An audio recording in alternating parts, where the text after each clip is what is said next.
सर्वेभ्यो नमस्कारः। हरिः ओम्। वक्रतुण्डमहाकाय सूर्यकोटिसमप्रभ निर्विघ्नं कुरु मे देव सर्वकार्येषु सर्वदा। सरस्वति नमस्तुभ्यं वरदे कामरूपिणि विद्यारम्भं करिष्यामि सिद्धिर्भवतु मे सदा। मन्नाथ श्रीजगन्नाथो मद्गुरुः श्रीजगद्गुरुः ममात्मा सर्वभूतात्मा तस्मै श्रीगुरवे नमः। ओम शांति शांति शांति। सर्वेभ्यो नमस्कारः। मम ध्वनिः सम्यक् श्रूयते वा? आं महोदय। अद्यापि नागरत्ना भगिनी प्रायशः आगन्तुं न शक्नोति, अतः छात्राणां विषयप्रस्तुतिः अद्य मास्तु। अनन्तरदिने यदा सर्वे छात्राः उपस्थिताः भविष्यन्ति तद्दिने एव छात्राणां प्रतिपादनं भवतु। अद्य अहं पाठ्यक्रमे यदस्ति तस्य अनुवर्तनं करोमि। तर्हि पेज् नम्बर् पुटसङ्ख्या का? पुटसङ्ख्या अस्ति अन्वयक्रमः। तत्पूर्वं यः अस्माभिः रघुदेवेन्द्रयोः युद्धम् इति कथाभागः पठितः आसीत्, तर्हि कथाभागं कः संक्षेपेण वक्तुमिच्छति? संस्कृतेन वक्तव्यं, कथनस्य अभ्यासः भवतु। मेघना भगिनी प्रयत्नं करोति वा? आं महोदय, करोमि। करोतु। किञ्चित् किञ्चित् दृष्ट्वा अपि वदतु, चिन्ता नास्ति। ग्रन्थः पुरतः भवतु। यावत् शक्यं स्ववचनैः एव वक्तुं प्रयत्नं करोतु। अस्तु। दिलीपस्य पुत्रः रघुः अस्ति आसीत्। सः दिने दिने प्रवृद्धः अभवत्। सः दिलीपः रघुं राजकुमार पदवी पट्टाभिषेकं कृतवान्। दिलीपः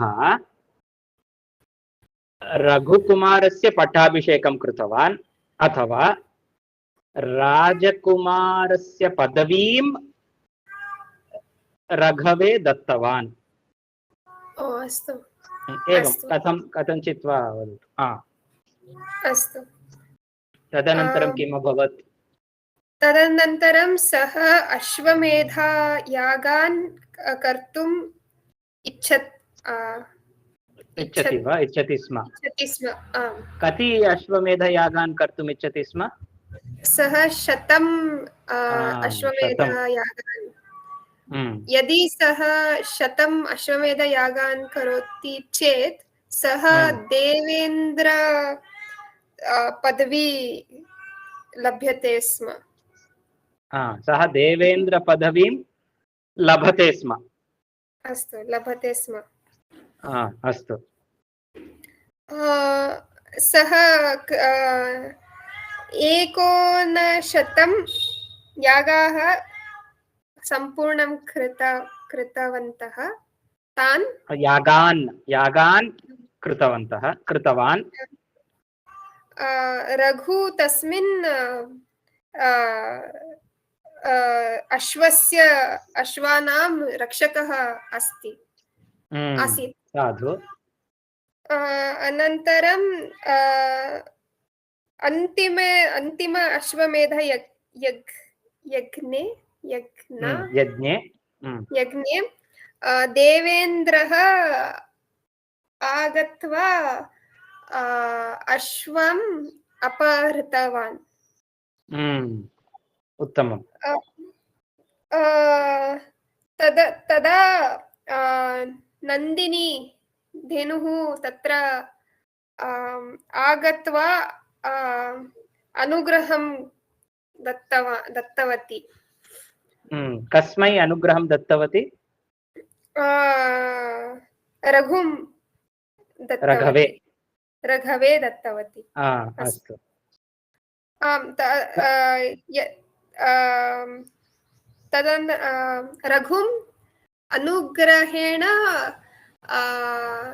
देवेन्द्रः पश्यति स्म देवेन्द्रं पश्यति देवेन्द्रं पश्यति स्म तत्र सः देवेन्द्रं वदति मा करोतु अपहरणं अपकीर्तिः तव भवति इति सः अनन्तरं देवेन्द्र प्रति वदति रघुं यदि सः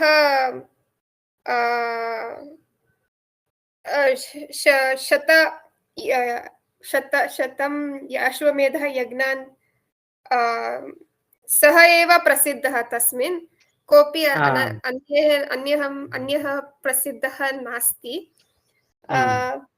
तदर्थम् इन्द्रस्य तत् किं विशिष्टं नाम किम् अस्ति शतक्रतुः इति शतक्रतुः उत्तमम्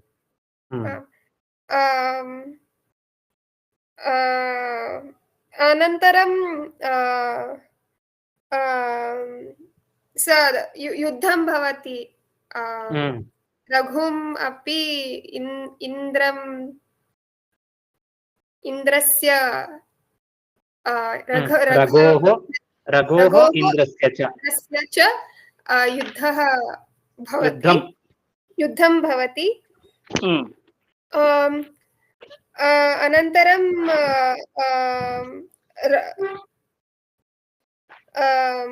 रघु इन्द्रं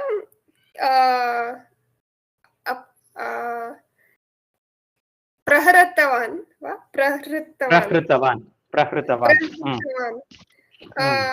इन्द्रं कुपितः भवति अनन्तरं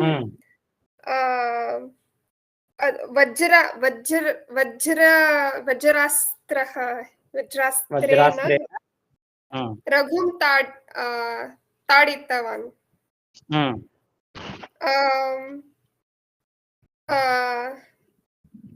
रघुकुमारस्य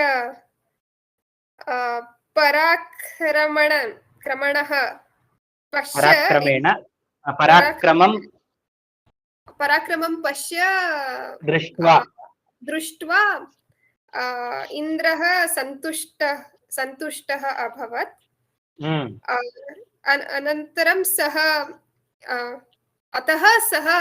इन्द्रः तं रघुं वरं किम् इति अहं वरं ददामि त्वं किम् इति त्वं पृच्छ इति सः वरं ददामि तुभ्यं त्वं पृच्छ इति रघुं वदति अश्वं विना एव यागः पूर्णः भवतु इति तथास्तु इति इन्द्रः वदित्वा सः उक्त्वा सः गच्छति स्म अनन्तरं रघुं प्रति राजधानीं प्रत्यागतवान् सम्यक् उत्तमतया भवती कथितवती तत्र कथां दृष्ट्वा वदति वा स्मृत्वा एव वदति वा किञ्चित् श्रुत्वा किञ्चित् दृष्ट्वा अस्तु तथापि उत्तमतया उक्तं किं मित्राणि अन्ये भवन्तः अङ्गीकुर्वन्ति वा मेघना भगिनी उत्तमतया कथाम् उक्तवती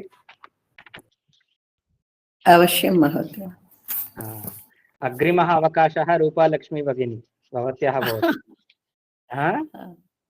कथनं ಮಾತಾಡಿದ್ರೇನೆ ನಮಗೆ ಅಭ್ಯಾಸ ಆಗುತ್ತೆ ಹೌದಲ್ವಾ everything I can understand sir it is not like this word I don't know like that but I don't try why ಏನಿಲ್ಲ ಅದು ಫಸ್ಟ್ ಸ್ಟೆಪ್ ಹಾಕಕ್ಕೆ ಒಂದು ಸ್ವಲ್ಪ ನಾವು ಹೆಸಿಟೇಟ್ ಮಾಡ್ತೀವಿ ಅದು ಭಯನೂ ಅಲ್ಲ ಸ್ವಲ್ಪ ಹೆಸಿಟೇಷನ್ ಅಷ್ಟೇ ಮಾತಾಡ್ಬಿಡ್ಬೇಕು ಅದರಲ್ಲಿ ಕರೆಕ್ಟ್ ಆಗಿ ಪದಗಳು ಬರುತ್ತೋ ಕರೆಕ್ಟ್ ಆಗಿ ಪದಗಳು ಬರಲ್ವೋ ಅದ್ರ ಬಗ್ಗೆ ನಾವು ಹೆಚ್ಚು ಚಿಂತನೆ ಮಾಡಬಾರ್ದು. ಬಾಯಿಂದ ಪದಗಳು ಬರ್ಬೇಕು. ಆವಾಗ ನಮ್ ಬ್ರೈನ್ ಅಲ್ಲಿ ಹೊಸ ಲ್ಯಾಂಗ್ವೇಜ್ ಅಲ್ವಾ, ಸ್ವಲ್ಪ ರೀವೈರಿಂಗ್ ಆಗ್ಬೇಕು. ಹೊಸ ಸರ್ಕ್ಯೂಟ್ ಎಲೆಕ್ಟ್ರಿಷಿಯನ್ ಬಂದು ಎಲ್ಲ ಹೊಸ ವೈರ್ ಜಾಯಿನ್ ಮಾಡ್ಬೇಕಲ್ವಾ, ಅದ್ ಸ್ವಲ್ಪ ಹೊಸ ಲ್ಯಾಂಗ್ವೇಜ್ ಅಂದ್ರೆ ಹೊಸ ರೀತಿ ಅಲ್ವಾ, ನಾವ್ ಅದಕ್ಕೆ ಅವಕಾಶ ಕೊಡ್ಬೇಕು. ಇಲ್ಲ ನಾನ್ ಮಾತಾಡಲ್ಲ, ನಾನ್ ಪರ್ಫೆಕ್ಟ್ ಆದ್ಮೇಲೆ ಮಾತಾಡ್ತೀನಿ ಅಂದ್ರೆ ಮಾತಾಡದೇ ಇದ್ರೆ ಪರ್ಫೆಕ್ಟ್ ಆಗಕ್ ಆಗಲ್ಲ. ಅದೇ ಅದೇ ಮಾತಾಡಿದ್ರೇನೆ ಆಗಲ್ಲ. ಸೊ ಪರ್ಫೆಕ್ಟ್ ಆದ್ಮೇಲೆ ಮಾತಾಡ್ತೀನಿ ಅಂದ್ರೆ ಅದು ಆಗಲ್ಲ. ಅದೇ ಅಲೆ ನಿಂತ ಮೇಲೆ ಸಮುದ್ರಕ್ಕೆ ಹೋಗ್ತೀನಿ ಅಂದಂಗಾಗುತ್ತೆ. ಹೌದು ಹೌದು. So no problem. ಅನ್ವಯ ಕ್ರಮ ರೂಪಲಕ್ಷ್ಮಿ ಭಗಿನಿ ತತ್ರ ಪೇಜ್ ನಂಬರ್ 72 ಆಂಗ್ಲ ಗ್ರಂಥದಲ್ಲಿ ಅನ್ವಯ ಕ್ರಮ. ಇದು ಬಂದು ನಮ್ಮ ಕಂಟಿನ್ಯೂಯೇಷನ್ ಆಫ್ ಸಂಕ್ಷೇಪ ರಾಮಾಯಣಂ. ಸರ್ ಇವತ್ತು ಶ್ಲೋಕ ಹೇಳೋ ಹಾಗಿಲ್ಲ ಸರ್. ಇವತ್ತು ಅಮಾವಾಸ್ಯೆ ಅಂತನಾ? ಇಲ್ಲ ಇಲ್ಲ ಇಲ್ಲ, ನಾನು ಮೈಲಿಗೆಯಲ್ಲಿ ಅದಕ್ಕೆ ಹೌದು. Okay okay okay. ರಾಧಿಕಾ ಭಗಿನಿ ಭವತಿ ಪಠಿತುಂ ಶಕ್ನೋತಿ ವಾ? महोदय। तत्र अन्वयक्रमः सुभाषितम् अधुना मास्तु, अन्वयक्रमः। तं व्रजन्तं प्रियः भ्राता लक्ष्मणः अनुजगाम स्नेहात् विनयसम्पन्नः सुमित्रानन्दवर्धनः। उत्तमं। तर्हि तत्र कानि कानि पदानि सन्ति? पदविभागं पठतु भगिनि।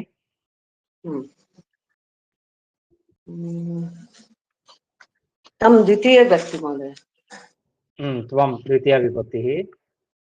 व्रजन्तं शत्रुकृतन्त द्वितीयविभक्ति। व्रजन्तं, व्रजन्तम् अपि द्वितीयविभक्तिः एकवचनम्। उत्तमम्। अत्र शत्रुप्रत्ययः अस्ति। प्रियः, प्रियः विशेषणपदं। विशेषणं भ्राता, भ्राता ऋकारान्तः पुल्लिङ्ग प्रथमविभक्ति। प्रथमविभक्ति एकवचनं भ्राता। लक्ष्मणः अकारान्तः पुल्लिङ्ग एकवचनम्। अनुजगाम, अनुजगाम गम धातु अनु उपसर्ग महोदय। अनु उपसर्गः। अनु जगाम, जगाम। जगाम इति कः लकारः? लिट्लकार। लिट्लकारः। जगाम इति लिट्लकारः।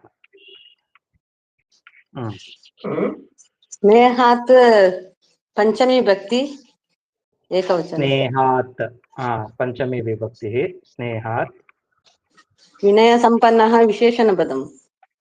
कस्य विशेषणपदम्? लक्ष्मण, लक्ष्मणस्य। लक्ष्मणस्य विनयसम्पन्नः। Very good. सुमित्रानन्दवर्धनः संयुक्तपदं महोदय। सुमित्रानन्दवर्धनः संयुक्तं समस्तं, संयुक्तं समस्तं पदं। विशेषणम् एतदपि वा? विशेषणपदं लक्ष्मणस्य अस्मिन् सुमित्रानन्दवर्धनः। एतानि सर्वाणि पदानि मेघना भगिनी भवती अपि एकवारं पठतु।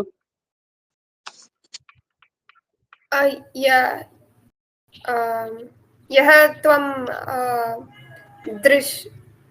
दृष्टफलकं वा फलके अस्ति लिखति। आमामामां दृश्यफलके लिखितानि पदानि पठतु।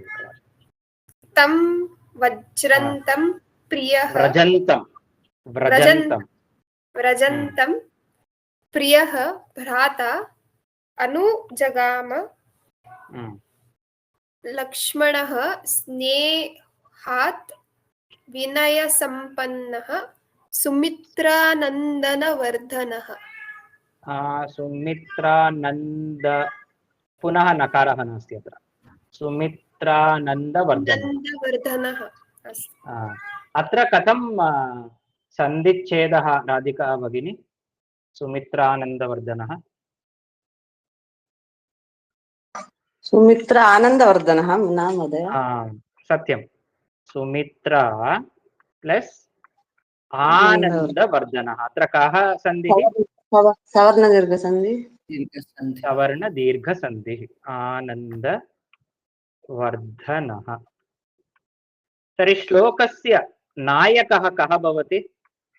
श्लोकस्य नायकः, who is the king of any लक्ष्मणः श्लोक? लक्ष्मणः श्लोकस्य नायकः भवति क्रियापदम्। सर्वदा क्रियापदम् सर्वदा श्लोके नायकः भवति क्रियापदम्। क्रियापदमेव प्रधानं पदम्, अतः सः एव नायकः। इदानीम् अत्र क्रियापदं किम् अस्ति अस्मिन् श्लोके? अनुजगाम। इदानीम् उत्तराणि रूपालक्ष्मी भगिनी वदतु। अनुजगाम। अनुजगाम इत्यस्य कः अर्थः?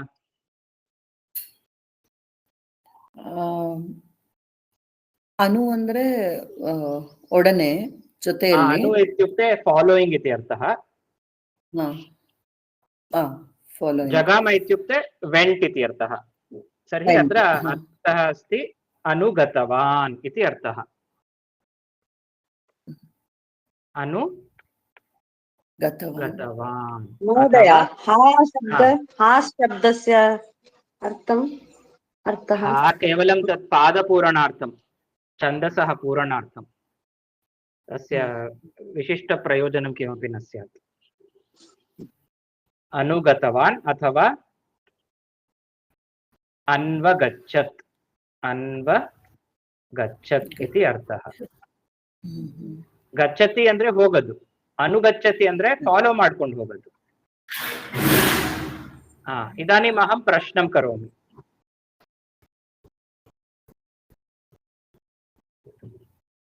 कः अनुजगाम? कः अनुजगाम ಅಂದ್ರೆ ಏನು ರೂಪಲಕ್ಷ್ಮಿ ಭಗಿನಿ? ಯಾರು ಜೊತೆಯಲ್ಲಿ ಹೋಗಿದ್, ಯಾರು ಅನುಸರಿಸಿದ್ದವ್ರನ್ನ ಅಂತ कः अनुजगाम? लक्ष्मण। वेरी गुड। पूर्णं वाक्यं वदतु। उत्तरं किं भवति?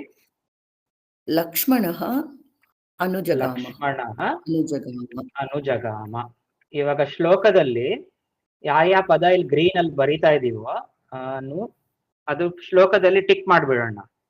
ಅನುಜಗಾಮ, ಲಕ್ಷ್ಮಣಃ ಅನುಜಗಾಮ। ಸೊ ಅನುಜಗಾಮ ಪದ ಆಯ್ತು, ಲಕ್ಷ್ಮಣ ಪದ ಆಯ್ತು। ಈಗ ಇನ್ನೊಂದು ಪ್ರಶ್ನೆ ಕೇಳ್ತೀನಿ। कीदृशः लक्ष्मणः अनुजगाम? ಎಂತ ಲಕ್ಷ್ಮಣ ಅನುಕರಣ ಮಾಡಿ ಹೋದನು? ವಿನಯ ಸಂಪನ್ನಃ। ಒಂದೊಂದೇ ಹೇಳ್ಬೇಕು। ವಿನಯ ಸಂಪನ್ನಃ। Very good. ವಿನಯ ಸಂಪನ್ನ। ಇವಾಗ ಪೂರ್ಣ ವಾಕ್ಯ ಹೇಳಿ। विनय संपन्नः लक्ष्मणः अनुजगाम। इदानीं मम प्रश्नः भवति, पुनः कीदृशः लक्ष्मणः अनुजगाम? पुनः कीदृशः ಅಂದ್ರೆ ಇನ್ನ ವಿಶೇಷಣ ಪದಾನಿ ಇದೆ ಅಂತ ಅರ್ಥ। पुनः कीदृशः लक्ष्मणः अनुजगाम? सुमित्रानन्दवर्धनः विनय संपन्नः लक्ष्मणः अनुजगाम। Very good. ಸೊ ಈಗ ಇನ್ನೊಂದು ಪದ ಬರುತ್ತೆ, सुमित्रानन्दवर्धनः। सुमित्रानन्दवर्धनः इति पदस्य कः अर्थः?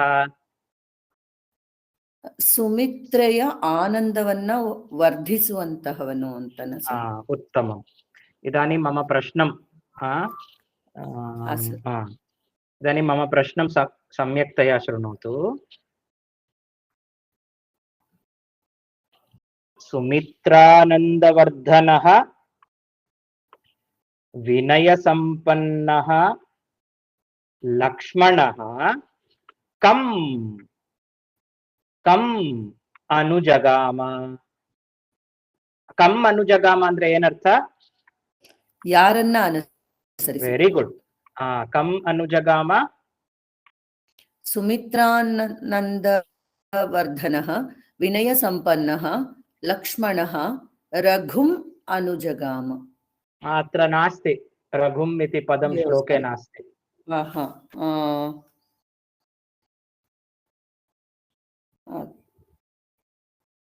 तम् तं सुमित्रानन्दवर्धनः विनयसम्पन्नः लक्ष्मणः तम् अनुजगाम। इदानीम् अहं पुनः प्रश्नं करोमि। सुमित्रानन्दवर्धनः विनयसम्पन्नः लक्ष्मणः कीदृशं तम् अनुजगाम?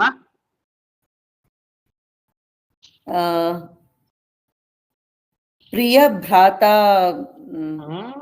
तं व्रजन्तं का विभक्तिः? ओहो ओके उत्तरं किं भवति अत्र? द्वितीया विभक्तिः। यारन्नु अनुसरिसिदनु?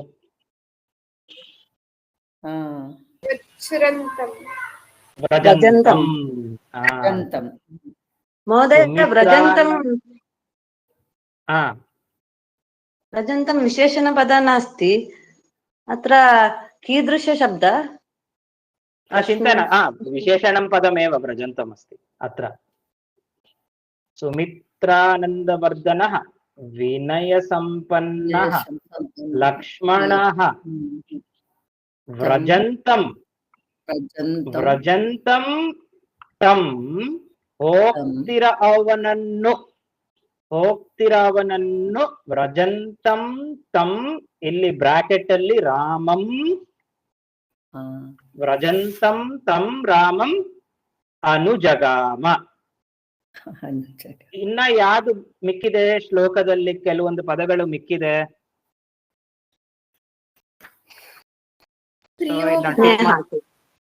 ತಮ್ ಆಯ್ತು, ವ್ರಜಂತಂ ಆಯ್ತು, ವಿನಯ ಸಂಪನ್ನ ಆಯ್ತು, ಸುಮಿತ್ರಾನಂದ ವರ್ಧನ ಆಯ್ತು. ಈ ಎರಡು ಪದಗಳನ್ನ ಎಲ್ಲಿ ಸೇರಿಸ್ಬೇಕು? ಪ್ರಿಯ ಭ್ರಾತ,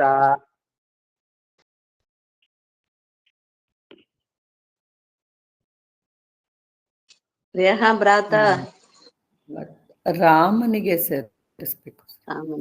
ಈ ಒಂದು ವಾಕ್ಯದಲ್ಲಿ ಕರ್ತ ಯಾರು ಹೋಗ್ತಿರೋದು? ಕರ್ತ ಕಹ ಅಸ್ತಿ ಅಸ್ಮಿನ್ ವಾಕ್ಯೆ?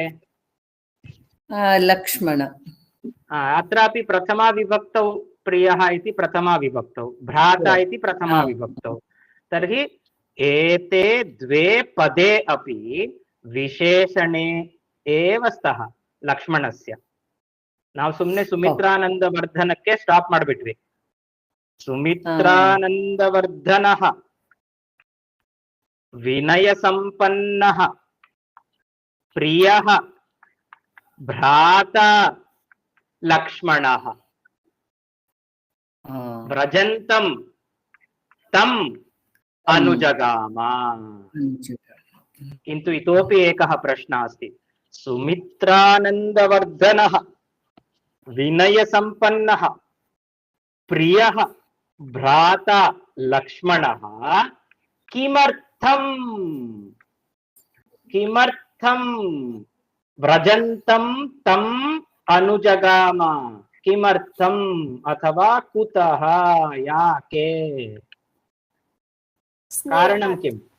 स्नेहात्. अत्र का विभक्तिः? स्नेहात् पंचमी विभक्तिः नाम अत्र कः अर्थः?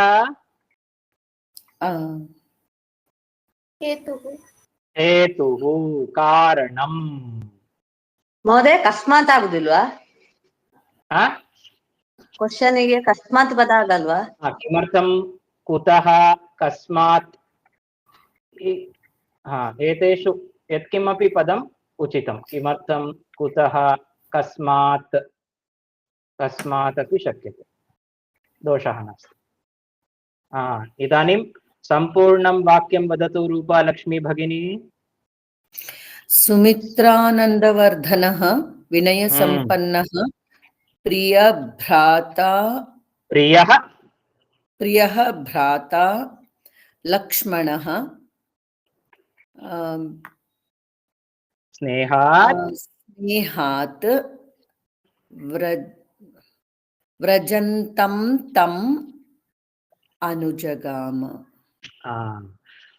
पूर्वस्मिन् श्लोके इत्युक्ते तृतीये पाठे रामः वनं गच्छति इति अस्ति. तर्हि रामः अयोध्यानगरीतः वनगमनम् आरब्धवान्। रामस्य गमनं दृष्ट्वा लक्ष्मणः अपि रामम् अनुगच्छति स्म। अनुगतवान्, अन्वगच्छत्, अनुजगाम। अतः श्लोकस्य राजा कः इत्युक्ते श्लोकस्य राजा सर्वदा किं पदं भवति? क्रिया क्रियापदम्। श्लोकस्य राजा भवति क्रियापदम्।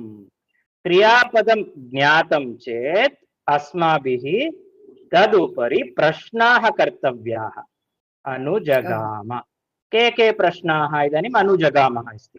अस्माकं मनसि प्रश्नः भवति, कः, कं, कुतः, कदा, केन।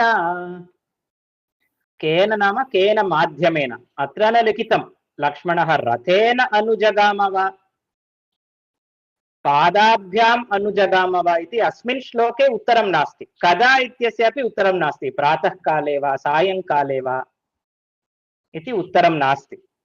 किन्तु यदा अहं केवलम् एकं क्रियापदं वदामि चेत् किमपि एकं क्रियापदं वदामि, पठन्ति। एतत् क्रियापदं दृष्ट्वा भवतां मनस्सु का जिज्ञासा भवति? अहं केवलं पठन्ति इति एकं पदं वदामि। प्रश्नं कुर्वन्तु, अहम् उत्तरं ददामि। के पठन्ति? के पठन्ति इति राधिका भगिनी पृच्छति। तस्य उत्तरम् अहं वदामि, वृद्धाः। यथा प्रश्नं वृद्धाः पठन्ति। इदानीं जिज्ञासा शान्ता वा? इतोपि प्रश्नाः न सन्ति वा? किं पठन्ति? जिज्ञासा, मेघना भगिन्याः जिज्ञासा अस्ति, वृद्धाः किं पठन्ति? तर्हि अहं लिखामि, कादम्बरीं पठन्ति। कदा पठन्ति महोदय? ओ, राधिका भगिन्याः जिज्ञासा वर्धते। कदा पठन्ति इति पृच्छति। कदा पठन्ति? सायं पठन्ति इति अहम् उत्तरं ददामि। कुत्र पठन्ति? अस्तु अस्तु। इदानीं रूपलक्ष्मी भगिनी, भवती किमपि प्रश्नं पृच्छ। कुत्र पठन्ति? अद्यत्वे कश्चन नूतनः आचारः अस्ति। तदनुसारं वदामि, शौचालये। शौचालये एते वृद्धाः सायं कादम्बरीं पठन्ति। प्रतिभा भगिनी, का जिज्ञासा? किमर्थं पठन्ति शौचालये इति? इदानीं शौचालये पठन्ति। किमर्थं शौचालये पठन्ति इत्युक्ते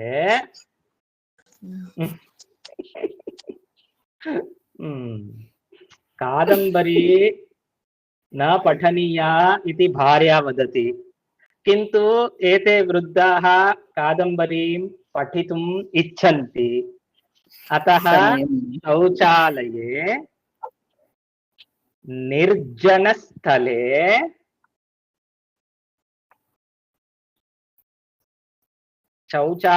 निर्जनस्थले पृष्टवती किमर्थमिति, किन्तु अहम् उत्तरं किञ्चित् भिन्नतया उक्तवान्। शौचालये निर्जनस्थले पठन्ति। तेन भवती अवगच्छति किमर्थमिति। महोदय, किं कृत्वा पठन्ति? ओह, किं कृत्वा पठन्ति? तत्र अहम् इतोपि लघुवाक्यं रचयामि। भार्या अस्ति वा न गृहे इति दृष्ट्वा शौचालये कादम्बरीं, निर्जनस्थले शौचालये सायं कादम्बरीं वृद्धाः पठन्ति। ओके। कति Kati Oh, pages. कति कति पृष्ठानि पठन्ति इति पृच्छति। पृष्ठानि कति इदानीं किं वक्तव्यं? यावत् कालं तत्र ते तिष्ठन्ति तावत् ते पठन्ति। अतः कीदृशः वृद्धाः पठन्ति? ओ एते कीदृशाः वृद्धाः? उत्तमः प्रश्नः। एते विदेशीयाः वृद्धाः, न तु अस्माकं देशीयाः भारतीयाः। अस्तु, इदानीम् एतानि पदानि उपयुज्य वृद्धाः विदेशीयाः निर्जनस्थले शौचालये इति एकस्य श्लोकस्य रचना भवतु। तथैव श्लोकस्य रचना भवति। अत्रापि तदेव अस्ति। अनुजगाम, कः? लक्ष्मणः। पुनः लक्ष्मणस्य विशेषणानि, यथा अत्र विदेशीयाः वृद्धाः इति एकमेव विशेषणं। श्लोके विनयसम्पन्नः, सुमित्रानन्दवर्धनः, प्रियः भ्राता लक्ष्मणः। इदानीम् अत्र कश्चन सूक्ष्मः विचारः अस्ति। इदानीम् अहं किमर्थं विदेशीयाः इति लिखितवान् इत्युक्ते अयम् आचारः न शोभते। शौचालये पठनं न शोभते, नास्ति अस्माकम् आचारः, किन्तु प्रवर्तते ईदृशः आचारः। अतः अहम् उद्दिश्य एव उक्तवान् विदेशीयाः। एवमेव अस्मिन् श्लोके अपि बहु विचारं कृत्वा एव महर्षिः वाल्मीकिः एतानि विशेषणानि प्रयुङ्क्तवान्। सुमित्रानन्दवर्धनः, यदि सः दूरं गच्छति चेत् अयोध्यातः, तर्हि माता दुःखम् अनुभवति वा? माता कृतवती वा लक्ष्मणस्य गमनम्? अनेन पदेन ज्ञायते यत् कार्यं लक्ष्मणः करोति तत् कार्यं सुमित्रा मातुः अभिमतं कार्यम्, अङ्गीकृतं कार्यम्, अनुमतं कार्यम्। पुनः प्रियः भ्राता अस्ति। प्रियः भ्राता नाम यथा रामः आचरति तथैव लक्ष्मणः अपि कर्तुम् इच्छति। यत्र रामः अस्ति तत्रैव सः अपि स्थातुम् इच्छति। अतः सः प्रियः। कस्य प्रियः? रामस्य प्रियः। पुनः विनयसम्पन्नः। विनयसम्पन्नः, आम्, आदौ तस्य महान् कोपः अभवत्। किमर्थं रामः वनं गच्छेत् इति, न पालनीयं पितृवाक्यम् इति बहुधा रोषं प्रकटीकरोति लक्ष्मणः। किन्तु अन्ततो गत्वा यः निर्णयः रामेण कृतः भवति तं निर्णयं पुरस्कृत्य एव व्यवहरति। विनयसम्पन्नः। पुनः गमने रामस्य कारणं किं? रामः किमर्थं वनं गच्छति? तत्र किं कार्यम् अस्ति? किमर्थं वनं गच्छति? पूर्वस्मिन् श्लोके आसीत् किल, किमर्थं रामः वनं गच्छति? कैकेय्याः प्रियकारणात्। कैकेय्याः प्रियकारणात्। तदनन्तरं वचनपरिपालनार्थं, तदेव प्रधानं कारणम् अस्ति। पितृवाक्य परिपालनं, पितृवाक्य उल्लङ्घनं मास्तु। धर्मः एव कारणम् अस्ति रामस्य वनगमने। धर्मः एव कारणम् अस्ति। लक्ष्मणः किमर्थं गच्छेत् वनं? प्रधानं कारणं किं लक्ष्मणस्य गमने?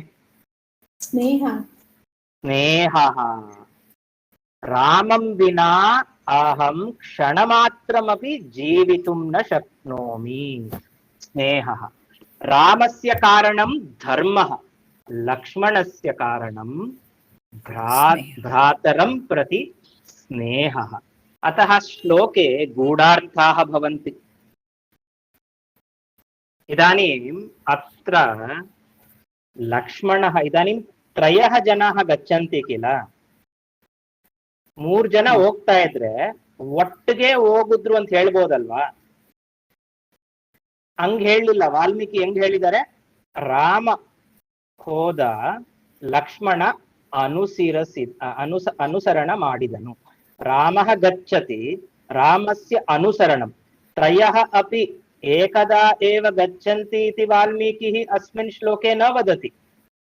ರಾಮಃ ಗಚ್ಚತಿ, ಗಚ್ಚಂತಂ ವ್ರಜಂತಂ ರಾಮಂ ದೃಷ್ಟ್ವಾ ಲಕ್ಷ್ಮಣಃ ಅಪಿ ಪೃಷ್ಠತಃ ಅನುಕರಣಂ ಕರೋತಿ ಅತಃ ಸಹ ವಿನಯ ಸಂಪನ್ನಃ. ಯಾವಾಗ್ಲೂ ಒಂದ್ ಹೆಜ್ಜೆ ಹಿಂದೆನೆ ಇರ್ತಾನೆ. ರಾಮ ಮುಂದೆ ಬಾ ಅಂದ್ರೇನೆ ಬರದು ಲಕ್ಷ್ಮಣ. ಲಕ್ಷ್ಮಣಕ್ಕೆ ಕಿಮರ್ಥಂ ಲಕ್ಷ್ಮಣಸ್ಯ ನಾಮ ಲಕ್ಷ್ಮಣಃ ಅಸ್ತಿ ಇತಿ ಸರ್ವಲಕ್ಷಣ ಸಂಪನ್ನಃ ಲಕ್ಷ್ಮಣಃ ಸರ್ವಾಣಿ ಉತ್ತಮಾನಿ ಲಕ್ಷಣಾನಿ ಸಂತಿ ಇತಿ ಲಕ್ಷ್ಮಣಸ್ಯ ನಾಮ ಲಕ್ಷ್ಮಣಃ ಇತಿ ಅಭವತ್. ಲಕ್ಷಣಾನಿ ಸಂತಿ ಇತಿ ಲಕ್ಷ್ಮಣಃ.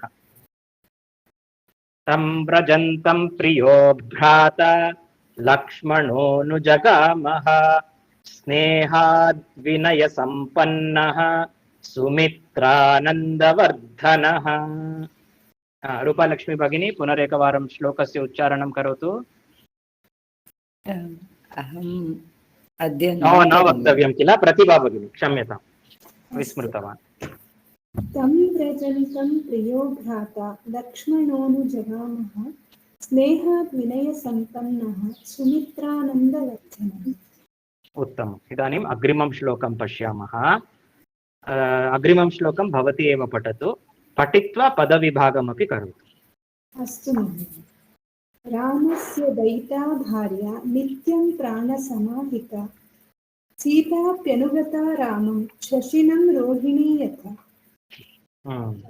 पदविभागः रामस्य दयिता भार्या नित्यं प्राणसमाहिता सीता अपि अनुगता रामं शशिनं रोहिणी यथा.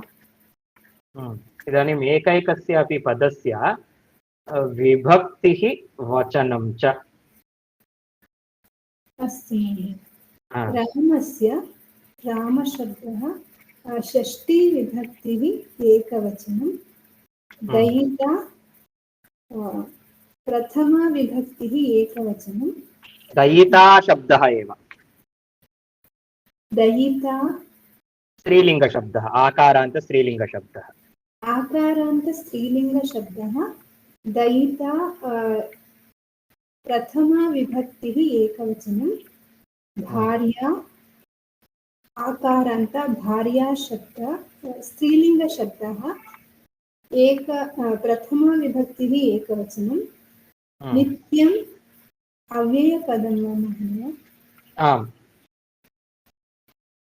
प्राणसमा आकारान्त स्त्रीलिङ्गशब्दः प्रथमा विभक्तिः एकवचनं.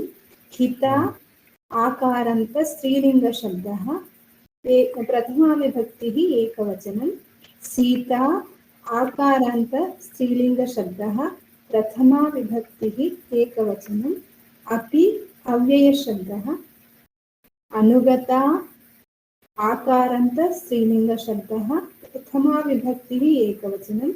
रामं राम शब्दः पुल्लिङ्गशब्दः द्वितीया विभक्तिः एकवचनं.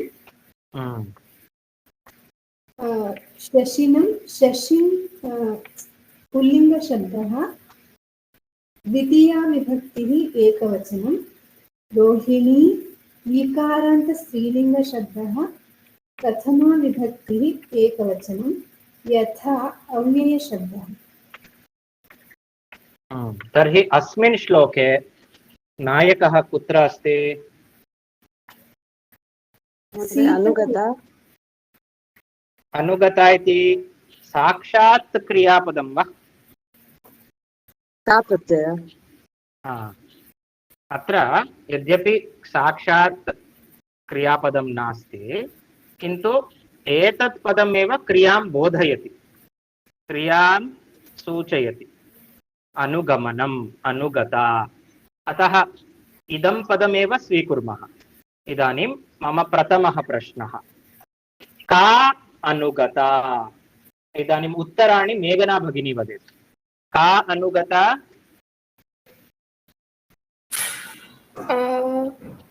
सीता। तर्हि सीता अनुगता। सीता अनुगता। कीदृशी सीता अनुगता? रामस्य भार्या। इदानीं केवलं भार्या इति वक्तव्यम्, एकमेव पदं वक्तव्यम् उत्तरत्वेन। भार्या सीता अनुगता। कस्य भार्या सीता अनुगता? रामस्य दीयता भार्या। एकमेव उत्तरम्। अस्तु, रामस्य। रामस्य भार्या सीता अनुगता।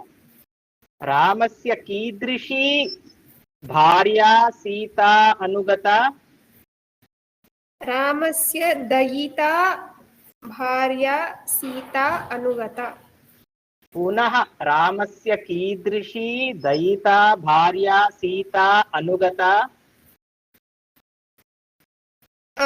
रामस्य दयिता नित्यं प्राणसमा। एकमेव पदं, प्राणसमा भार्या सीता अनुगता। रामस्य दयिता भार्या कथं भूतं प्राणसमा सीता अनुगता? अहं किं पृच्छामि? कथं भूतं प्राणसमा? शशिनं भूतं वा? नित्यं प्राणसमा। अस्तु। इदानीं पूर्णं वाक्यं किं भवति?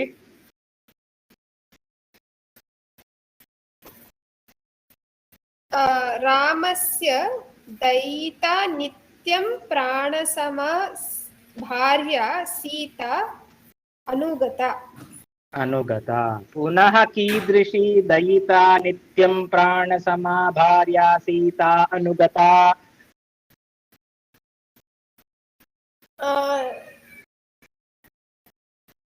शशिनं रोहिणी यथा। कीदृशी नाम अत्र हिता इति एकं पदम् अस्ति। हिता अस्ति। इदानीं रामस्य दयिता नित्यं प्राणसमा हिता भार्या सीता कम् अनुगता?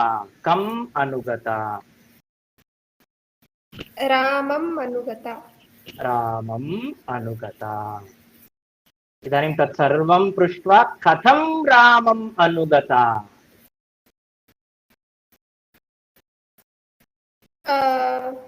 शशिनं रोहिणी यथा। यथा शशिनं रोहिणी ब्राकेट् मध्ये अनुगच्छति, तथा रामस्य दयिता भार्या नित्यं प्राणसमाहिता सीता अपि योजनीयम्, अपि रामम् अनुगता इति एषः श्लोकः। इदानीं शशिनम् अस्य पर्यायपदं किं भवति? राधिका भगिनी, शशिनम् चन्द्र।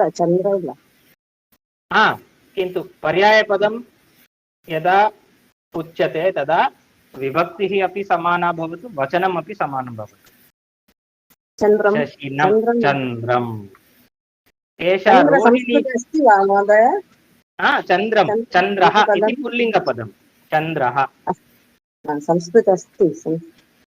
संस्कृततः एव अन्यासु भाषासु पदानि आयान्ति। महोदय, नित्यम् अव्ययपदम्। सत्यम्। एतत् पदं प्रश्नवाचक अस्ति वा महोदय? कथं भूतम् अथवा कदा प्राणसमा इत्यपि शक्यते। कथं भूतं, नित्यं प्राणसमा। चन्द्रं। पुनः रोहिणी का अस्ति? निशा चन्द्रस्य पत्नी। चन्द्रस्य पत्नी, किन्तु का एषा रोहिणी? नक्षत्रं रोहिणी नक्षत्रं वा? रोहिणी नक्षत्रम् अस्ति चेत् तर्हि रोहिणी नक्षत्रं सर्वदा चन्द्रम् अनुसरति वा? एकवारं पश्यामः। वैज्ञानिकाः तदेव वदन्ति। Relative वैज्ञानिकाः position of Rohini star and moon. ಅದಕ್ಕೆ ರೋಹಿಣಿ ನಕ್ಷತ್ರ ತೋರಿಸ್ತಾರೆ, ಅರುಂಧತಿ ನಕ್ಷತ್ರ.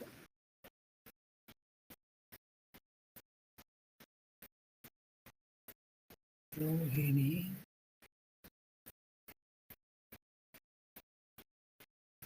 तदेव अत्र किञ्चित् ज्योतिषशास्त्रे उक्तं वर्तते।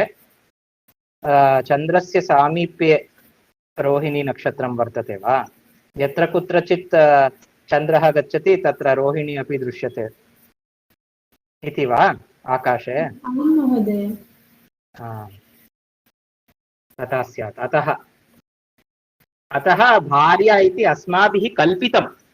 प्रायशः तत्र रोहिणी चन्द्रस्य भार्या न, किन्तु तयोर्मध्ये किं सामीप्यं दृश्यते। यत्र यत्र चन्द्रः गच्छति तत्र तत्र रोहिणी अपि गच्छति इति अस्माकं कृते भूमितलात् तथा भासते इति कृत्वा रोहिणी चन्द्रस्य भार्या इति वयं किञ्चित् कल्पयित्वा कथामपि वदामः। कथां वदामश्चेत् अस्ति पुराणे एतत् कथा अस्ति। दक्षप्रजापतेः 27 पुत्र्यः 27 wives, 27 नक्षत्राणि। तानि सर्वाणि नक्षत्राणि चन्द्रस्य भार्याः। यतोहि चन्द्रः एव किञ्चित् बृहदाकारेण आकाशे दृश्यते। एतानि नक्षत्राणि तु बहु दूरं भवन्ति, अतः अल्पप्रमाणेन दृश्यन्ते इति तत्र कश्चन भर्ता कश्चन भार्या इति अस्माकं कल्पना। अस्तु, तर्हि यथा रोहिणी चन्द्रं परित्यज्य कुत्रचित् अन्यत्र न गच्छति, तथैव सीता अपि दूरं न गच्छति। कीदृशी एषा सीता? प्राणसमा। रामस्य प्राणः अस्ति चेदेव जीवनम्। अतः रामात् दूरं स्थातुं सीता न शक्नोति। पुनः हिता, सर्वदा रामस्य हितमेव चिन्तयति। पुनः किमस्ति? दयिता, भार्या प्रिया भार्या। दयिता इत्युक्ते डियरेस्ट् इति अर्थः भवति, डियर् इति। सीता अपि अनुगता। एतद् अस्मिन् श्लोके वाक्यं कर्मणि अस्ति वा कर्तरि अस्ति वा? कर्तरि एव अस्ति। यद्यपि क्तप् प्रत्ययः अनुगता इति अस्ति, अहं पूर्वमपि उक्तवान्, पुनः स्मारयामि। कदाचित् क्तप् प्रत्यय शब्दाः अपि कर्तरि भवन्ति। उदाहरणार्थं गम् धातु, तत्र गम् क्तप् प्रत्ययः गतः, स्त्रीलिङ्गे गता, अनुपसर्गः अनुगता, सीता अनुगता, रामम् अनुगता इति अस्ति। सम्यक् वा? तत्र तात्पर्यं यत्किमपि अस्ति स्वतः पठन्तु। ಸರ್, ಅದು ದಯಿತ ಅಂತ ಹೇಳೋದು ಡಿಯರೆಸ್ಟ್ ಅಂದಾಗ ಇಬ್ರು ಪತ್ನಿಯರು 3 ಜನ ಪತ್ನಿಯರಿದ್ದಾಗ ಸೀತೆ ಡಿಯರೆಸ್ಟ್ ಆಗ್ತಾಳೆ, ಆ ತರ ಆಗಲ್ವಾ? ಈಗ ರಾಮಸ್ಯ ತತ್ರ ಏಕಪತ್ನಿ ವ್ರತम् अस्ति किल? व्रतः वा व्रतशब्दः एकपत्नी एकपत्नी व्रतम् अथवा व्रतः। दयिता, दयिता शब्दस्य भार्या इत्येव अर्थः अस्ति, किन्तु प्रेयसी भार्या। तदेव यदा बह्व्यः भार्याः भवन्ति तर्हि भार्यासु इष्टतमा का इति अस्माकं मनसि तत्र चिन्तनं भवति। तर्हि किम् इत्युक्ते एका एव पत्नी अस्ति, सा एव प्रियतमा अस्ति इत्युक्ते रामस्य जीवने इतोपि एकस्याः पत्न्याः अवकाशः एव नास्ति। सा एव रामस्य हृदयं पूरितवती दयिता। अत्र अभिधानचिन्तामणिः इति एषः अपि कोशग्रन्थः, अभिधानचिन्तामणिः। अत्र एतानि पर्यायपदानि: प्रेयसी, दयिता, कान्ता, प्राणेशा, वल्लभा, प्रिया, हृदयेशा, प्राणसमाप्रेष्टा, प्राणयणी च सा। एतानि सर्वाणि पर्यायवाचकानि पदानि। वल्लभा, प्रिया, हृदयेशा, प्राणसमा, दयिता, प्रणयिनी इति। पत्नी, हेण्डति इत्येव अर्थः अस्ति अत्र।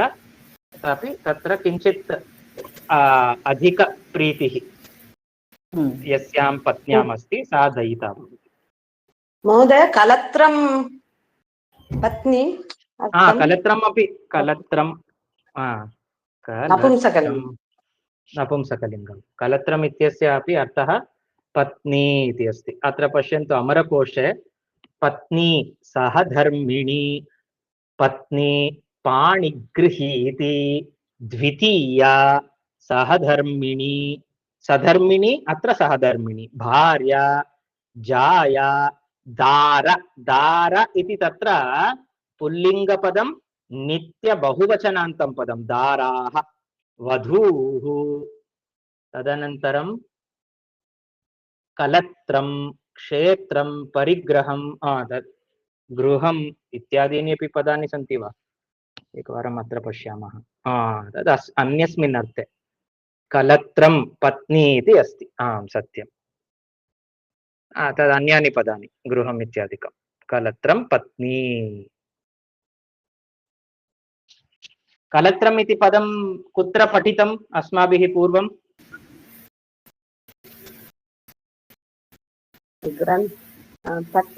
गुरुवष्टकम्। गुर्वष्टकं, गुरुपादुकास्तोत्रं न, गुर्वष्टकं। गुर्वष्टकं कः जानाति? गुर्वष्टकं तत्र प्रथमं तत्रापि दोषः अस्ति, टङ्कणदोषः अस्ति। कः गातुं शक्नोति? ನಮ್ಗೆ ಹೇಳ್ಕೊಟ್ಟಿದ್ದಾರೆ ಸರ್, ಇವಾಗ ನಾನು ಹೇಳೋಕಿಲ್ಲ. ಶರೀರಂ ಸುರೂಪಂ ತತ್ ಶರೀರಂ ಸುರೂಪಂ ತಥಾ ವಾ ಕಲತ್ರಂ ಯಶಶ್ಚಾರುಚಿತ್ರಂ ಧನಂ ಮೇರುತುಲ್ಯಂ ಮನಶ್ಚೇನ್ನ ಲಗ್ನಂ ಗುರೋರಂಘ್ರಿ ಪದ್ಮೇ ತತಃ ಕಿಂ ತತಃ ಕಿಂ ತತಃ ಕಿಂ ತತಃ ಕಿಂ. ಪ್ರಾಯಃ ಅತ್ರ ಅನ್ಯೇ ಇತೋಪಿ ಮಧುರತया गातुम् अर्हन्ति। अत्र टङ्कणदोषः, अनुस्वाराः विस्मृताः अत्र। किन्तु शरीरं सुरूपं कलत्रं यशः चारुचित्रं धनं मेरुतुल्यम्, एतत् सर्वम् अस्ति चेदपि जीवने प्रयोजनं नास्ति। अस्माकं मनः गुरोः अङ्घ्रिपद्मे, चरणपद्मे, चरणकमलयोः तत्र अस्माकं मनः लग्नं भवतु, आसक्तं भवतु, स्थिरं भवतु। तदा एव जीवनस्य सार्थक्यं। नो चेत् ततः किं ततः किं ततः किं किं प्रयोजनम्, अथवा नो चेत् प्रयोजनं नास्ति इति। एतदेव कलत्रं धनं पुत्रपौत्रादि सर्वं, गृहं बान्धवाः सर्वम् एतद्धि जातं, मनश्चेत् न लग्नं गुरोरङ्घ्रिपद्मे ततः किं ततः किं ततः किं ततः किम्। अस्तु, इदानीं पुनः पाठ्यक्रमं प्रति गच्छामः। तर्हि अग्रे किम् अस्ति? पदविभागनियमः। अयं भागः अतीव सरलः अस्ति, अतः भवन्तः स्वयमेव पठन्ति वा?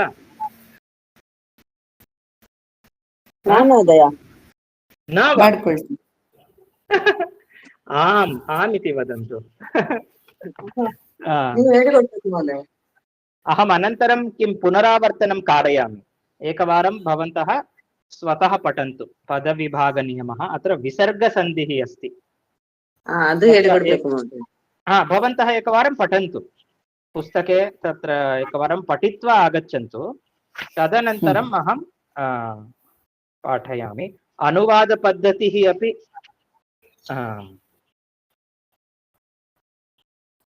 अत्र किञ्चित् अहं कारयामि। अनुवादपद्धतिं किञ्चित् कारयामि, वृद्धिसन्धिमपि किञ्चित् बोधयामि। तर्हि पदविभागनियमः इति यदस्ति तद् भवद्भिः स्वतः पठनीयम्। अधुना अनुवादपद्धतिः यदस्ति तद् किञ्चित् अत्र अहं पाठयामि।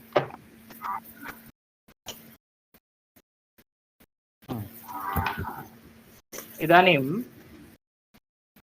द्विप्रकारं वयं वाक्यं वक्तुं शक्नुमः। अहमत्र लिखामि, बालकः गच्छति।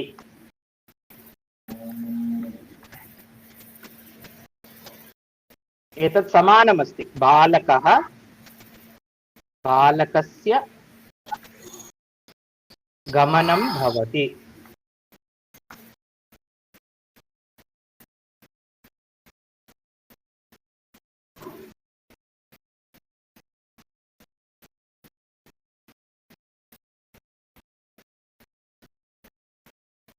मास्तु, एवं मास्तु, किञ्चित् परिवर्तनं करोमि। बालकः गच्छति, बालकः गमनं करोति।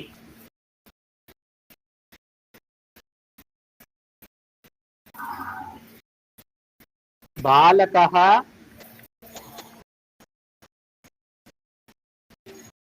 गीतां लिखति। बालकः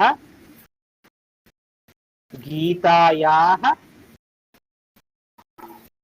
लेखनं करोति। किमर्थम् एवं प्रयोगः द्विप्रकारकः अस्ति? इतोपि एकम् उदाहरणं लिखित्वा तदनन्तरं निरूपयामि। बालकः पर्वतम् आरोहते। एतत् किम् अस्ति? बालकः पर्वतस्य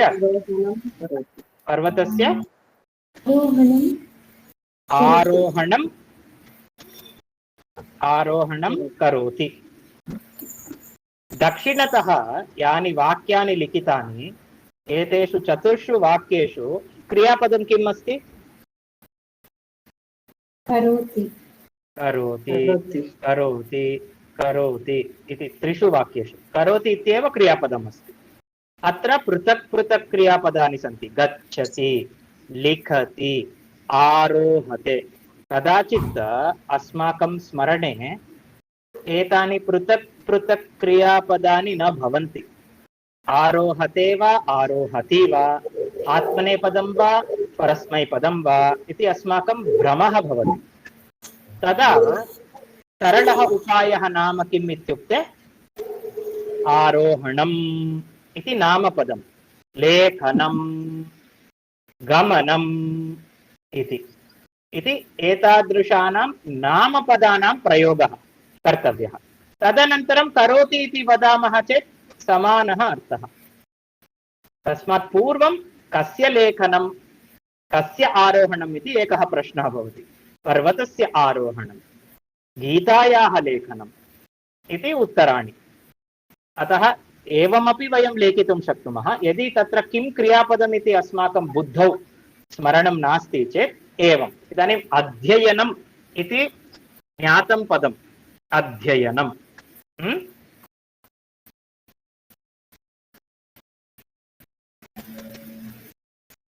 बालकाः ग्रन्थस्य डैश कुर्वन्ति, अथवा बालकाः ग्रन्थान् डैश। इदानीम् अत्र किं पदं भवति? प्रथमे वाक्ये पठनं कुर्वन्ति, अध्ययनं कुर्वन्ति। यदि द्वितीयं वाक्यं वक्तव्यं चेत् यत्र अध्ययनम् इत्यस्य क्रियापदप्रयोगः किं भवति प्रथमपुरुषे बहुवचने कदाचित् अस्माकं स्मरणे न भवति। ओहो अध्ययनं पदं तु सुलभम् अस्ति, वयं जानीमः अध्ययनम् इति, किन्तु क्रियापदत्वेन अस्य रूपं वयं कदाचित् न स्मरामः। एतेषु कष्टसन्दर्भेषु प्रथमम् एतादृशं वाक्यमेव सरलं भवति। अतः यदि भवन्तः ग्रन्थान् अध्ययनम् इति वक्तव्यं किन्तु क्रियापदं न जानामि इति परिस्थितिः भवति चेत् तदा किञ्चित् परिवर्तनं कृत्वा ग्रन्थस्य इति उक्त्वा नामपदरूपं प्रयुज्य वाक्यं वदन्तु, तदा सरलता भवति।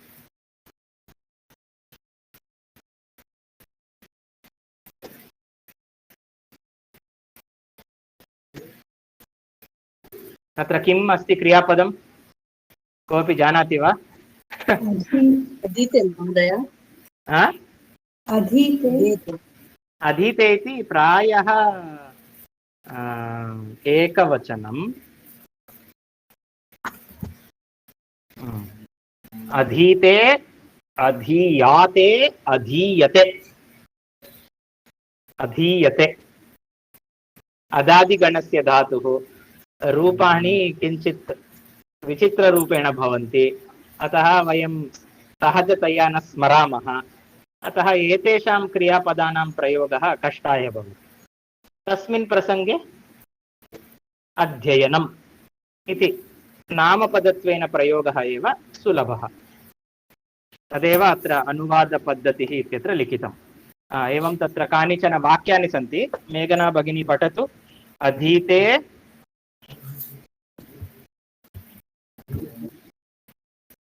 अधीते अध्ययनं करोति, निद्राति निद्रां करोति, विक्रीणीते विक्रयणं करोति। अत्रैव सुलभम् अस्ति, वक्तुमपि क्लेशम् अनुभवामः। विक्रीणीते, किमिदं क्रियापदं? विक्रयणं करोति, सरलम् अस्ति।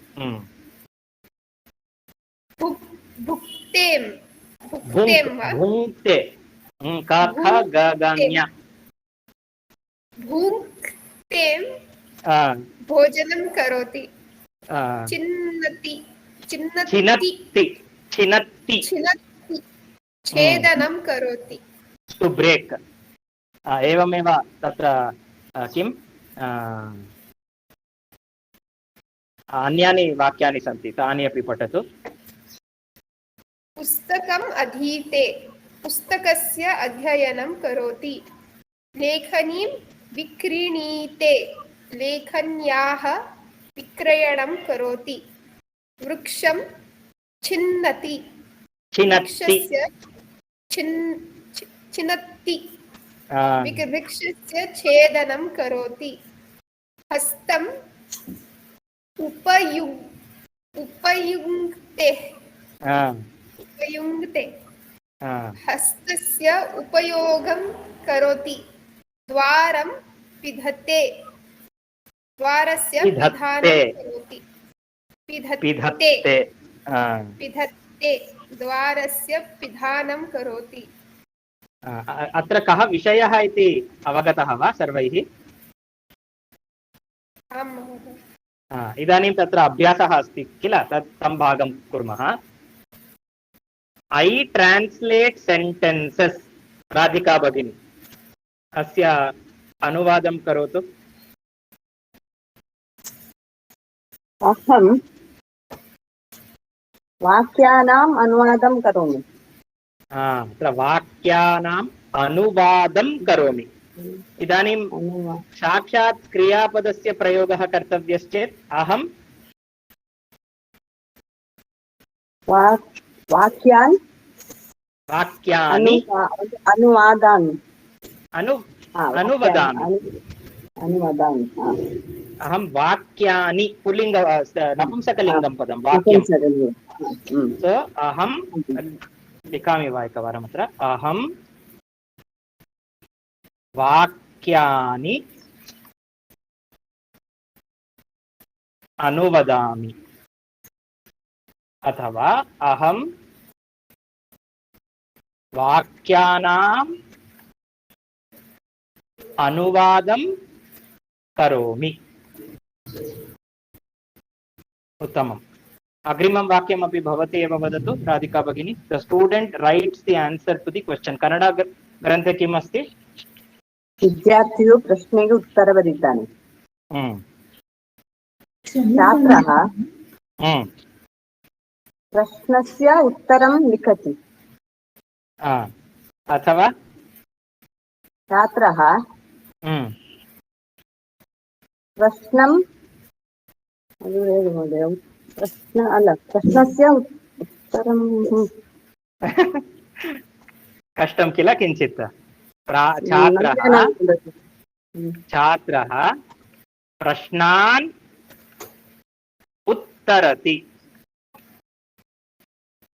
प्रश्नं महोदय प्रश्नेगे।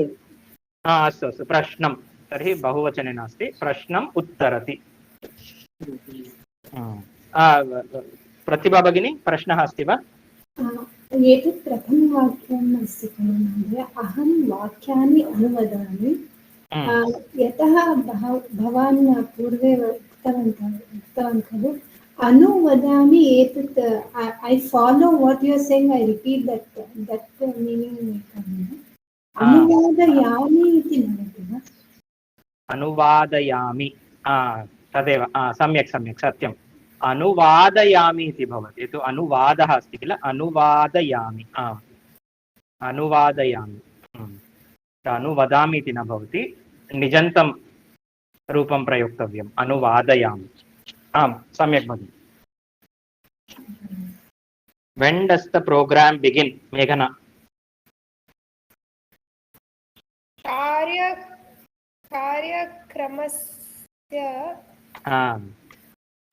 कार्यक्रमं कदा? कार्यक्रमस्य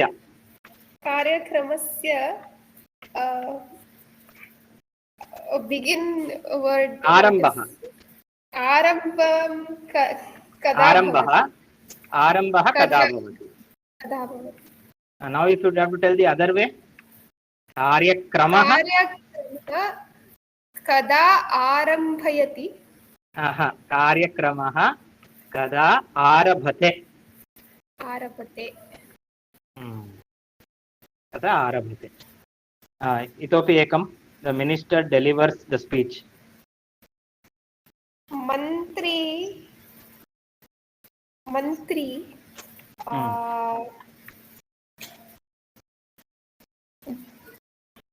भाषणं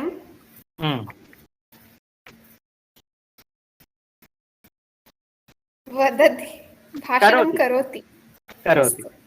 इदानीं साक्षात् क्रियापदं प्रयोक्तव्यं चेत् मन्त्री भाषयते वा? भाषते। अत्रैव अस्माकं दोषः भवति, किं रूपम् इति। अतः भाषणं करोति इति सरलम्। अग्रे एतादृशं प्रयोगम् अपि भवन्तः जानीयुः। आरम्भस्तरे अनेन प्रयोगेण अलम्। अस्तु, लेट् अस् प्राक्टिस् संस्कृत। प्रतिभा भगिनी। वयं संस्कृतस्य अभ्यासं करवाम। वयं संस्कृतस्य अभ्यासं करवाम इति लोट् लकारः। क्रियापदम् उपयुज्य वयं संस्कृतं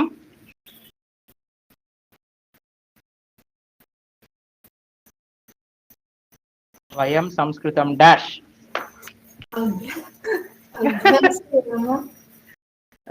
अहमपि न स्मरामि। आदौ तत्र अभ्यासपदस्य रूपं द्रष्टव्यम् एकवारम्। अभ्यास अभि आस इति वा क्षिप्यते, अस्यते। अभि उपसर्गः असुक्षेपणे अत्र अस्ति। कः धातुः इति आदौ ज्ञातव्यम्। अभि उपसर्गः असु धातुः इति अस्ति अत्र, असुक्षेपणे। इदानीम् अत्र अस्यति इति पश्यामि। अस्यति इति अस्ति वा? क्षेपणे, असुक्षेपणे दिवादिगणे एषः धातुः। अत्र अहम् अभि उपसर्गं योजयामि। अभि तर्हि अभ्यस्यति, अभ्यस्यतः, अभ्यस्यन्ति इति लट्लकारे। मम स्क्रीन् दृश्यते किल, मम फलकम्? आं महोदय। अधुना लोट्लकारस्य रूपं पश्यामः। अधुना वाक्यं वदतु।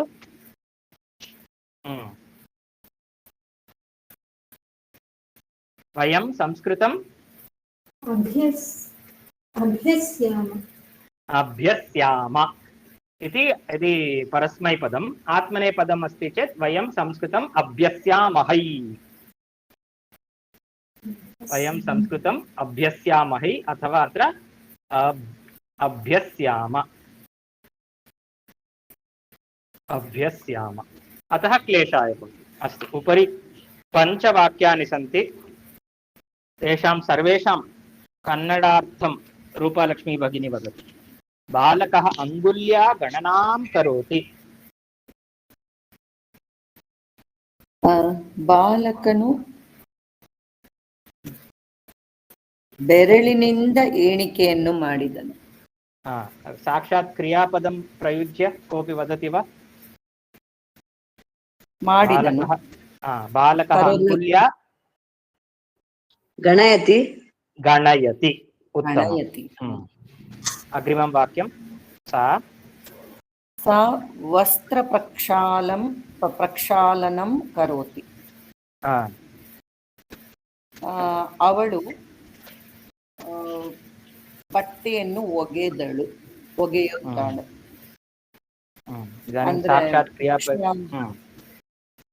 प्रक्षालयति महोदय। प्रक्षालयति। सम्पूर्णं वाक्यं वदतु। सर सम्पूर्णम्। इदानीं राधिका भगिनी सम्पूर्णं वाक्यं वदतु। सा वस्त्रं प्रक्षालयति। सा वस्त्रं प्रक्षालयति। तृतीयं वाक्यं रूपालक्ष्मी भगिनी। शिशुः सर्वदा निद्रां करोति. ಮಗುವು ಸದಾ ನಿದ್ರೆಯನ್ನು ಮಾಡುತ್ತದೆ. शिशुः सर्वदा शेते अथवा निद्रते निद्राति। सर्वदा शेते अथवा सर्वदा निद्राति। चतुर्थं वाक्यं बालाः अंकन्याः उपयोगं कुर्वन्ति. ಮಕ್ಕಳು ಪೆನ್ಸಿಲ್ ಅಲ್ವಾ ಸರ್, ಪೆನ್ಸಿಲಿನ ಉಪಯೋಗವನ್ನು ಮಾಡುತ್ತಾರೆ. साधु। इदानीं तत्र क्रियापदस्य प्रयोगेन बाल उपयुक्ते महोदय। उपयुक्ते बहुवचने बहुवचने उपयुज्यते। तत्तु कर्मणि युङ्क्ते। युङ्क्ते वा उपयुङ्क्ते। एकवचने उपयुङ्क्ते, बहुवचने युञ्जते उपयुञ्जते।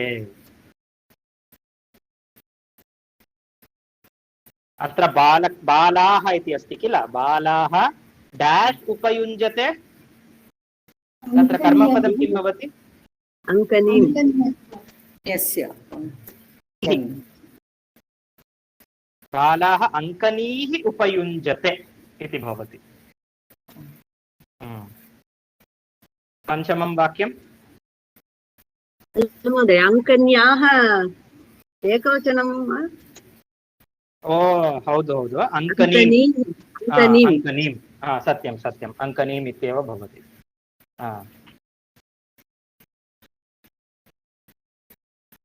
पञ्चमं वाक्यं वदतु भगिनि। विमर्शकः काव्यस्य परिशीलनं करोति. ವಿಮರ್ಶಕನು ಕಾವ್ಯದ ಪರಿಶೀಲನೆಯನ್ನು ಮಾಡಿದನು. ಪರಿಶೀಲಯತಿ. ಸಾಧು। ವಿಮರ್ಶಕಃ ಕಾವ್ಯಂ ಪರಿಶೀಲಯತಿ। सम्यक् अस्ति। इदानीम् अत्र मम स्क्रीन् दृश्यते वा? आं महोदय। वृद्धिसन्धिं पठामः। वयम् अधुना वृद्धिसन्धिं पठामः अथवा वयम् अधुना वृद्धिसन्धेः पठनं कुर्मः। वाक्यद्वयमपि अवगतं वा? आम् वृद्धिसन्धेः पठनम् अथवा वृद्धिसन्धिं पठामः। अस्तु, वृद्धिसन्धि नियमान् स्मरन्तु। वृद्धिसन्धेः नियमान् स्मरन्तु। a plus a followed by a or I will become I. A plus o or au will become au.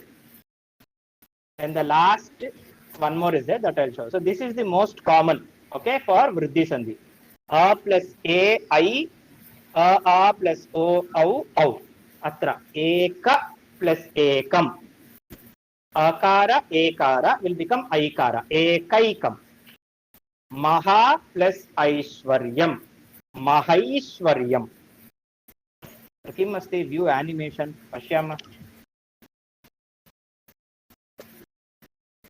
एकनिमिषम्, अहं किं करोमि, पुनः स्क्रीन् शेर् करोमि, तदा भवन्तः श्रोतुम् अपि अर्हन्ति। I'll try screen share with audio this time. ನೀವು ಹೇಳಬೇಕು ನಿಮಗೆ ಆಡಿಯೋ ಕೇಳಿಸ್ತಾ ಇದೆಯಾ ಇಲ್ವಾ ಅಂತ. ನಾನು ನಡೆಸ್ತೀನಿ ಇದನ್ನ.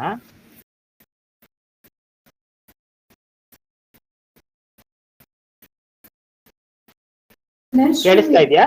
न श्रूयते महोदय। सम्यक् नास्ति। अस्तु, केवलं चित्रं पश्यन्तु एकवारं।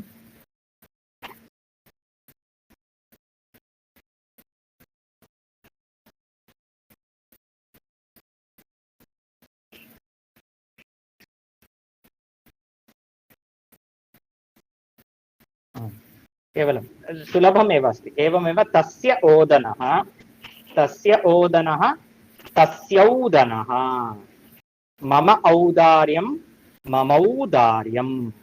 एकवारम् अभ्यासं कुर्मः, तदा सरलं भवति। अत्र अभ्यासार्थमपि बहवः पाठाः सन्ति। आरम्भं कुर्मः। समयस्य गणनं भवति। प्रथमम् उत्तरं मेघना भगिनी। मम प्लस् औषधं, ममौषधं साधु।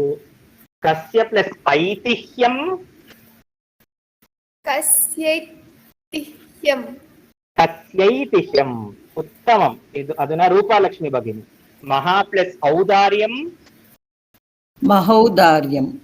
उत्तमम्। संहिता प्लस् एकपदे, संहितैकपदे। उत्तमं। राधिका ओ अयो तप्पलसि विसर्गः संहिता, अत्र अनुस्वारः नासीत्। सम्मत अनुस्वार इल्लिल्ल मेले। संहितैकपदे। उत्तमम्। राष्ट्र प्लस् ऐक्यं, राधिका भगिनी। राष्ट्रैक्यम्। उत्तमम्। वाक्यस्य प्लस् औचित्यं, वाक्यसूचितम्। चतुर्थं वा तृतीयं वा? चतुर्थम्। चतुर्थम्। उत्तमं। पुनः मेघना भगिनी। वृक्षस्य प्लस् औन्नत्यं, द्वितीया वृक्षस्यौन्नत्यं, वृक्षस्यौन्नत्यं वदतु। वृक्षस्य औन्नत्यं, पुनः वृक्षस्यौन्नत्यं। सम्यक्। प्रतिभा भगिनी। अस्तु महोदय। तवैदम्पर्यं, तवैदम्पर्यं, तवैदम्पर्यं। स्थूला प्लस् ओतुः, स्थूलौतुः। ओतुः नाम किम्? ओतुः, ओतुः इति मूषकः वा? ओतुपदस्य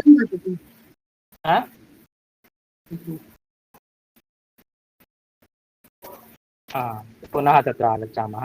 एकं प्रतिभा भगिनी। एतस्य प्लस् औचिति,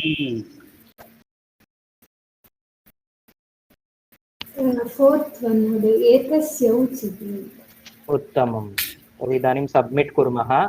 तत्र कति अङ्काः? 9 out of 10। एकं नवधानात् एकं गतम् अस्तु।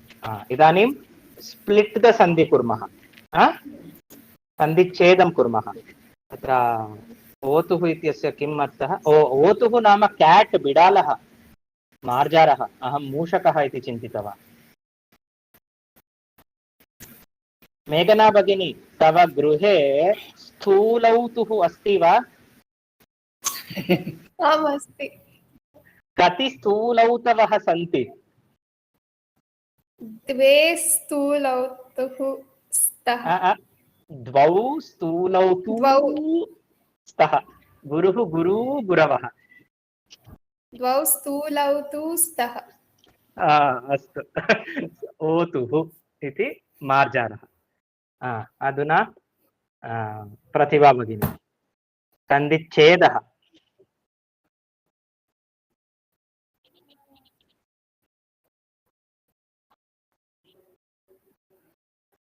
फोर्थ वन महोदय, रक्ता प्लस औषधिः। रक्ता प्लस औषधिः वा? अस्तु, उत्तमम्। भवती एव वदतु द्वितीयमपि। मम प्लस एव। साधु। इदानीं रूपालक्ष्मी भगिनी। पंचैते, पंचैते, पंच प्लस इते, पंचैते, पंच प्लस एते, पंच प्लस एते। Very good. ಮುಂದೆ ಎ ಆದ್ರೂ ಇರಬೇಕು, ಓ ಆದ್ರೂ ಇರಬೇಕು, ಆವಾಗ್ಲೇ ವೃದ್ಧಿ ಸಂಧಿ. ಈ ಇದ್ರೆ ಇಲ್ಲಿ ಏನಾಗುತ್ತೆ? ಪಂಚ ಪ್ಲಸ್ ಇತೆ ಕಿಂ ರೂಪಂ ಭವತಿ? गुणसन्धि। तत्र किं रूपं भवति? आ प्लस सी ए, पंचेते it will not become पंचैते. ಹೇಳಿ ರೂಪಾಲಕ್ಷ್ಮಿ ಭಗಿನಿ. नैतत्, न प्लस एतत्, नैतत्। वेरी गुड. राधिका भगिनी. मम औज मम ओज ओज ओजस् ओजस् इति अस्ति किल, बलं, वीर्यम्, ओजस्। सदा एव सदैव सरलम् एतत्। यदा एव यदैव। इतोपि पश्यन्तु पश्यन्तु, यदा एव यदैव। मेघना भगिनी। तव ओष्ठौ प्रथमं। तव प्लस ओष्ठौ, तवौष्ठौ। मैवं, मा एवं प्रथमं वा? उत्तमम्। अन्तिमं वदतु।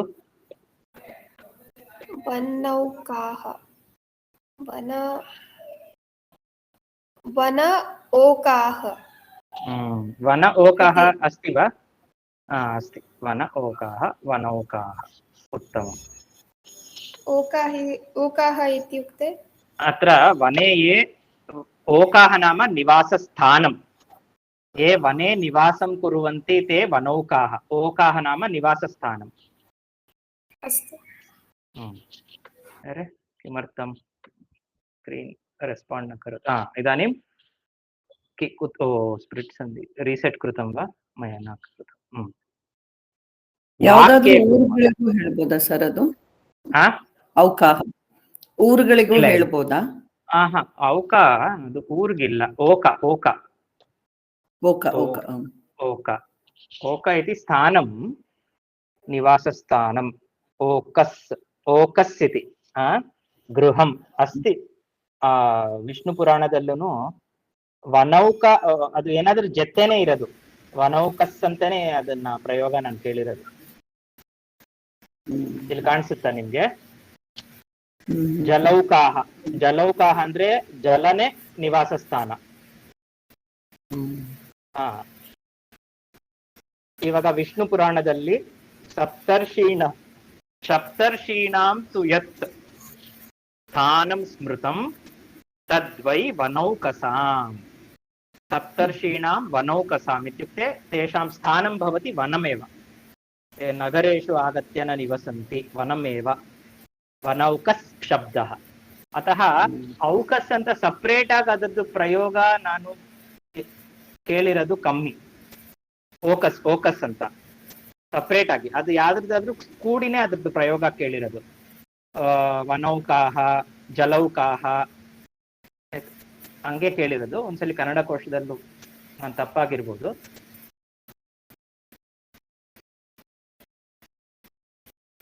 ಎಲ್ಲೋ ಅದೇ ಕಮ್ಮಿ, ಬಟ್ ಇದೆ ಹೌಸು ಅಂತ ಇದೆ, ಬಟ್ ಕಮ್ಮಿ ಈ ಅರ್ಥದಲ್ಲಿ ಅದರದ್ದು ಪ್ರಯೋಗ. ಓಕಹ ಅಂತಾನು ಇದೆ ಪುಲ್ಲಿಂಗದಲ್ಲಿ, ಆಶ್ರಯ ಸ್ಥಾನ. ಸೊ ವನೌಕಾಹ ನಾಮ ಯೇ ವನೇ ವಸಂತಿ ತೇ ವನೌಕಾಹ. ವನಂ ವನಂ ಓಕಃ ಯಸ್ಯ ಸಹ ವನೌಕಃ इति, अथवा वनौकाः. अधुना अत्र कथा अस्ति. कथा सम्यक् दृश्यते वा? एतां कथां पठित्वा अद्यतनं पाठं समापयामः. तर्हि आदौ प्रतिभा भगिनी. आम् महोदय। आसीत् एकं वनं, तत्र एकः महान् वृक्षः, तस्मिन् कपोताः। एकनिमिषं, तत्र सन्धिः कर्तव्यः. तत्र एकः किं भवति? तत्रैकः। तत्रैकः. when I am clicking the drop down ನಿಮಗೆ ಕಾಣಿಸ್ತಾ ಇದೆಯಾ? ಡ್ರಾಪ್ ಡೌನ್ ಕಾಣಿಸ್ತಾ ಇಲ್ವಾ? आं महोदय, दृश्यते किल? अस्तु, पठतु अग्रे भगिनि. तस्यैव वृक्षस्य तस्यैव वृक्षस्य अधः कश्चन मूषिकः आसीत्।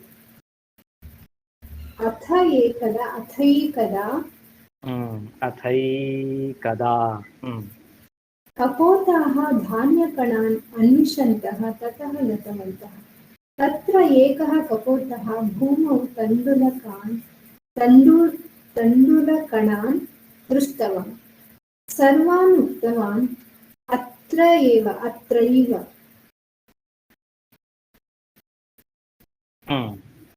अत्रैव सन्ति तण्डुलकणाः इति। इदानीम् अग्रे रूपालक्ष्मी भगिनी पठतु. सर्वे खादितुं निकटं गतवन्तः। तदैकः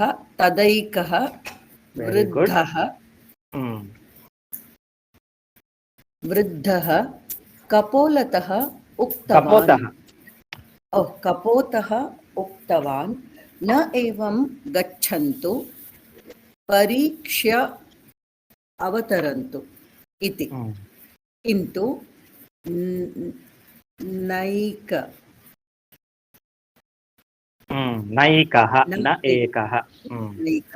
नैकः अपि तस्य वचनं श्रुतवान्। सर्वे भूमौ अवतीर्णवन्तः। यावता खादितुम् आरब्धवन्तः तावता सर्वे जलेन बद्धाः अभवन्। जालेन बद्धाः जाल ಅಂದ್ರೆ ನೆಟ್ಟು. इदानीम् अग्रे राधिका भगिनी पठतु. न दृश्यामि महोदय। सर्वे आक्रोशं कृतवन्तः। तदा वृद्धः कपोतः उक्तवान्, नैवं विपत्तिकाले रोदनीयम्। सर्वे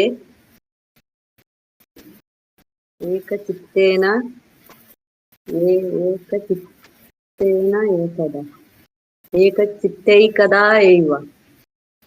पुनः एकचित्तैकदैव। एकचित्तेन एकदा. तत्र किं भवति? एकचित्तेन एकदा, एकचित्तैकदा, चित्तैकदा, नैकदा. नैकदा एव, नैकदैव। एकचित्ते नैकदैव वदतु. एकचित्तेनैकदैव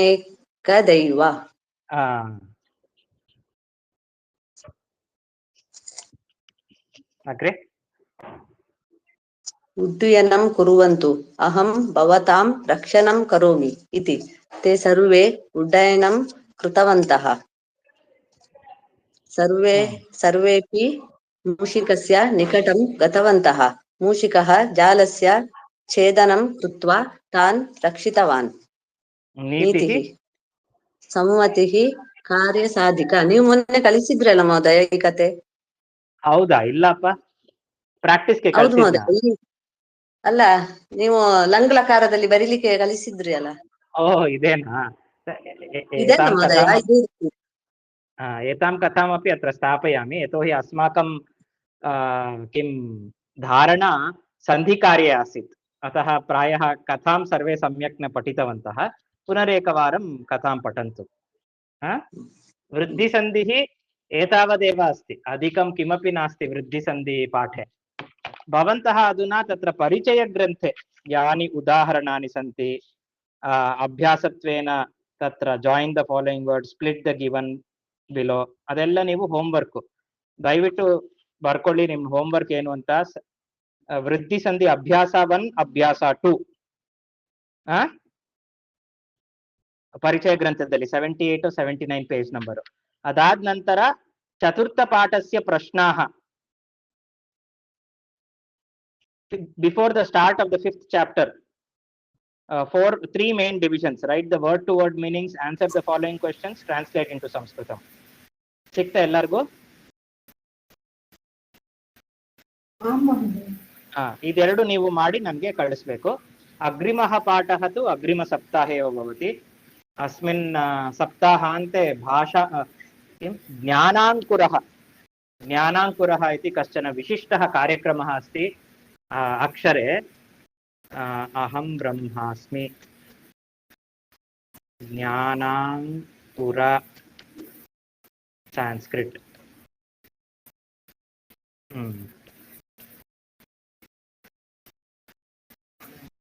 अत्र न दृश्यते प्रायः अत्र अस्ति वरुणः उक्तवान् वरुणः एषः कार्यक्रमः अस्ति अहं तत्र दिनत्रयं गच्छामि शृङ्गेरी मठतः आयोजितः अयं कार्यक्रमः 3 दिनानि प्रचलन्ति ज्ञानाङ्कुरः इति तत्र शृङ्गेरीतः भारते अन्येभ्यः स्थानेभ्यः वेदान्तिनः आगत्य 3 अपि दिनानि संस्कृतेन एव प्रवचनं कुर्वन्ति एते विद्वांसः आगच्छन्ति गणेश ईश्वरभट्टाः महेश्वरन् महोदयाः वेङ्कटराधेश्यामाः वाचस्पतिशास्त्री जोशीवर्याः राघवेन्द्र पि आरोळ्ळिवर्याः तुलसीकुमार जोशीवर्याः सतीशाः च एते विद्वांसः तत्र आगत्य दिनत्रयं तदर्थम् अड्मिशन् पास् इत्यादिकं सर्वं स्वीकर्तव्यं